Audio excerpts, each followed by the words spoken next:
Hello, and welcome to our special meeting of the Midnight Society. My name's Gary. I'm Kiki. And I'm Samantha. The purpose of the Midnight Society is simple. We gather around this campfire in the woods to share one thing, and one thing only. The thing we all like best. Scary stories. The scarier, the better. The kind that gives you serious goosebumps. We're glad you could join us. And now that you're here, we can get started with tonight's meeting. So are you guys ready? Uh-huh. Who's first this time? Gary? Well, okay. Here goes. This is a story about being new.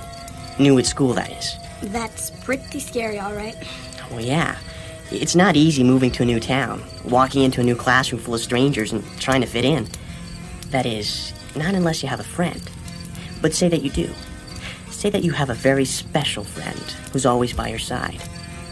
Only thing is, it's not human. Sounds creepy to me. Same here. Submitted for the approval of the Midnight Society. I call this story The Tale of the New Kid.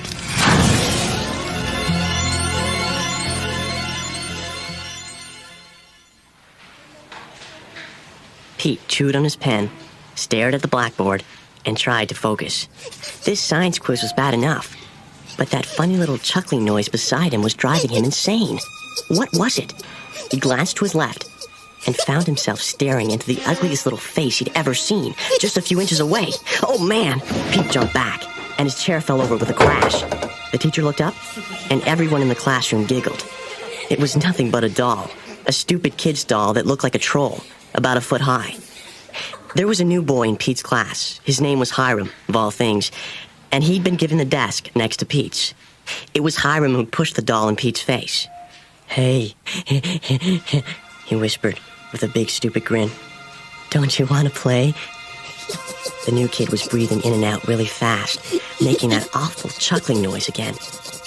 "No," whispered Pete, his face burning. Jeez, what a weirdo, he thought. "Quiet back there." Pete slumped in his seat. He hated attracting attention, but he wasn't going to take it out on the new kid. For one thing, he didn't like picking on people. Besides, it was clear there was something seriously warped about Hiram. You could tell by those wide, staring eyes, an idiotic smile, not to mention that weird chuckling. The worst part, though, was the way he carried that stupid doll everywhere he went. Pete didn't know a single 10-year-old boy who'd be caught dead with a doll, but Hiram never seemed to let it go. During recess, Dwayne Summers swaggered up to the new kid, and Pete watched with a sick feeling. Pete was no fan of this Hiram guy, but Dwayne was a jerk and a bully. He just liked to beat people up for the fun of it. Sure enough, Dwayne gave Hiram a shove and said, "Hey, you little freak, let's see your dolly." Dwayne snatched at the troll, but Hiram quickly yanked it out of reach. Dwayne grinned. This was going to be fun. He grabbed the new kid and twisted his arm behind him hard. A crowd of boys gathered to watch. Dwayne soon had the new kid on the ground and was pounding him with his fists. But Hiram just lay there, not moving, clutching the doll to his chest. Pete was watching the whole thing. "What are you looking at, Four Eyes?" Dwayne yelled at him. Nothing, said Pete. "Only maybe you should cool it already. Look, his nose is bleeding." "What are you, sticking up for him?" Pete was starting to wish he just kept quiet when something made them both look down. It was a new kid. He was making that awful chuckling sound again. Wow, thought Pete. He really is a nut job. But Dwayne's face twisted with rage. "What's so funny? I'll teach you to laugh, you little..." But just then, the bell rang. Dwayne scowled. "I'll get you later, freak," he yelled at Hiram. He pointed at Pete. "And you too, Four Eyes." That evening, Pete was finishing up his paper route. He was pedaling home slowly when Dwayne jumped out of nowhere and grabbed him from behind. Hey! "You're coming with me, geek," he said. "See that house? That's where your buddy lives. I followed him home. I'm getting that doll. Only I need your help. He seems to like you." Dwayne was holding the back of his collar so tightly, Pete could hardly breathe. He found himself half dragged up the front walk of the house.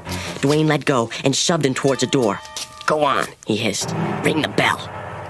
Pete rang. Far away, he could hear it, but no one answered. Relieved, he turned to Dwayne. "No one's home," he said, when suddenly the door slowly swung open. Dwayne grinned. "Okay," he hissed. Let's go. Inside, all the lights were out, and it took Pete a second to adjust to the dark. When he did, he gasped. The living room was totally empty. There was no furniture, nothing. The only sound came from some wind chimes. Pete swallowed hard. Something was wrong, very wrong.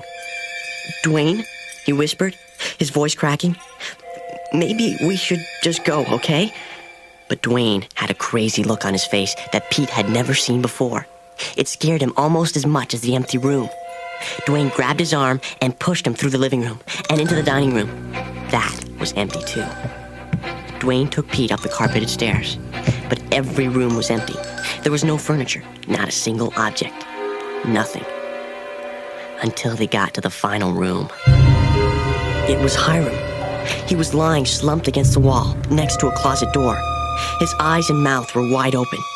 Pete stared in horror, only dimly aware of a funny scraping noise. Was the new kid dead? Pete turned towards Dwayne, who was staring at the closet, his face as white as paper. The closet door was slowly sliding open. Something was in there, and it was coming out. It was a troll, and it was alive. It came stumbling, crawling across the floor on its stumpy little legs, shrieking and laughing in a high, thin voice. Its leathery face was fixed in a terrible grin, and it was coming straight towards them. Behind him, Dwayne cried out. The troll crept closer. As it passed the new kid, it picked him up and threw him like he was an empty soda can. The boy's body flew through the air and crashed against the far wall. The troll laughed and staggered even closer. Pete felt hypnotized. He couldn't move. Yet for some reason he just knew deep down, that he couldn't let the doll touch him. If it did, he'd end up like Hiram. If he didn't do something, it would all be over. The troll stood before him, its tiny arms raised. Finally, something snapped inside Pete. He grabbed his canvas bag full of newspapers, dumped them out, then swung the bag down over the troll's head. A muffled scream, and far away, a sudden bang. What was that? There was another, then another, faster and faster. In an instant, Pete knew what was happening. All the doors in the house were slamming shut. He lunged out of the bedroom just as the door slammed shut, cracking his elbow. He literally fell down the stairs. He was going so fast. He couldn't even tell if it was a troll or Dwayne he could hear screaming behind him. The next morning, Pete woke up feeling confused. What happened? Was it a nightmare or what? He got dressed as usual and went to school. Only the desk next to his was empty. Hiram wasn't there. Then Dwayne wandered into the classroom. He had changed overnight. He had wide, staring eyes and an idiotic smile. And he was clutching something. It was the troll doll. Dwayne walked up to Pete and pushed the troll in his face. "Hey," he said, in a stupid, dreamy voice. "Don't you want to play?" Pete stared at him in horror. "I told you I'd get it," Dwayne said, and he started to make that chuckling, panting sound. The troll had a terrible smile on its face. It stared at Pete, and it winked.